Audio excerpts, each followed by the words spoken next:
മലകയറ്റത്തിൻ്റെ രണ്ടാം ഘട്ടമാണ്, അല്ല മൂന്നാം ഘട്ടം അപ്പാച്ചിമേടിലേക്ക് കയറുവാണ്. ഇത് അപ്പാച്ചിമേടിലേക്ക് കുത്തനെയുള്ള കയറ്റമാണ്.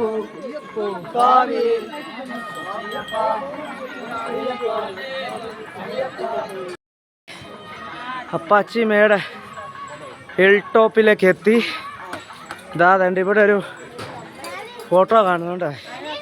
ഈ പുള്ളി ഇറങ്ങുന്ന ഏരിയയാണ് ഇത്. ഹിൽ ടോപ്പിലേക്ക് എത്തി.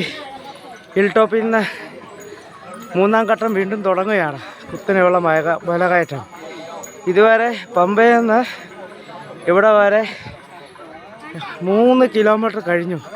കുത്തനെയുള്ള 3 കിലോമീറ്റർ നടത്താൻ കഴിഞ്ഞു. ഇനിയുണ്ട് 3 കിലോമീറ്റർ. കാഴ്ചയാണ്. അയ്യപ്പ ഭക്തന്മാർക്ക് കഴിക്കാൻ പറ്റിയ സാധനങ്ങളാണ് ഇതൊക്കെ.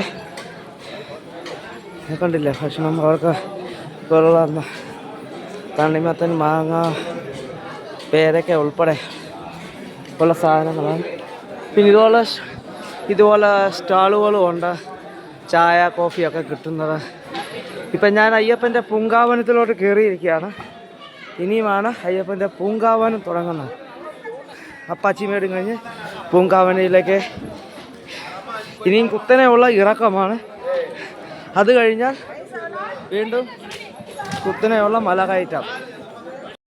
മലയിറക്കം കഴിഞ്ഞ് വീണ്ടും തുടങ്ങുകയാണ് അടുത്ത മലകയറ്റത്തിലേക്ക്. ശബരി പീഠത്തിൽ നിന്ന് വീണ്ടും സന്നിധാനത്തിലേക്ക്.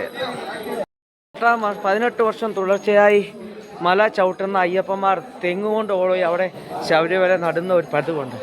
അതാണ് ഒരു ഭക്തൻ മുന്നോട്ട് കൊണ്ടുപോകുന്ന അതിൻ്റെ ബാഗിൽ തൂക്കിയിട്ടിരിക്കുന്ന തെങ്ങിൻ തൈ.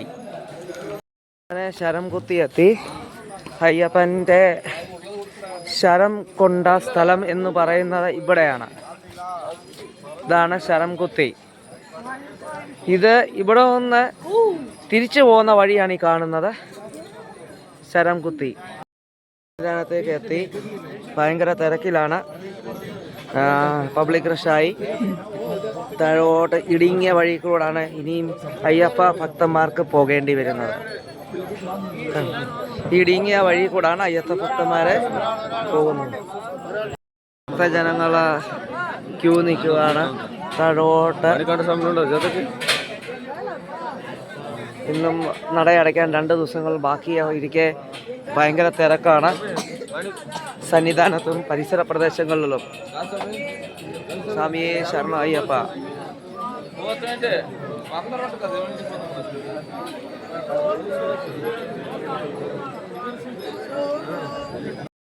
ശബരിമല സന്നിധാനത്തെ ഒരു കാഴ്ചയാണ്. അയ്യപ്പൻ്റെ നട അടച്ചത് കാരണം തിരക്കും കാരണം ഭക്തജനങ്ങൾക്ക് സന്ദർശിക്കാൻ സമയം കിട്ടിയില്ല. എല്ലാവരും അടുത്ത ദിവസത്തേക്കോ വെയിറ്റ് ചെയ്യുകയാണ്. എല്ലാം പലരും ഉറങ്ങിക്കഴിഞ്ഞു.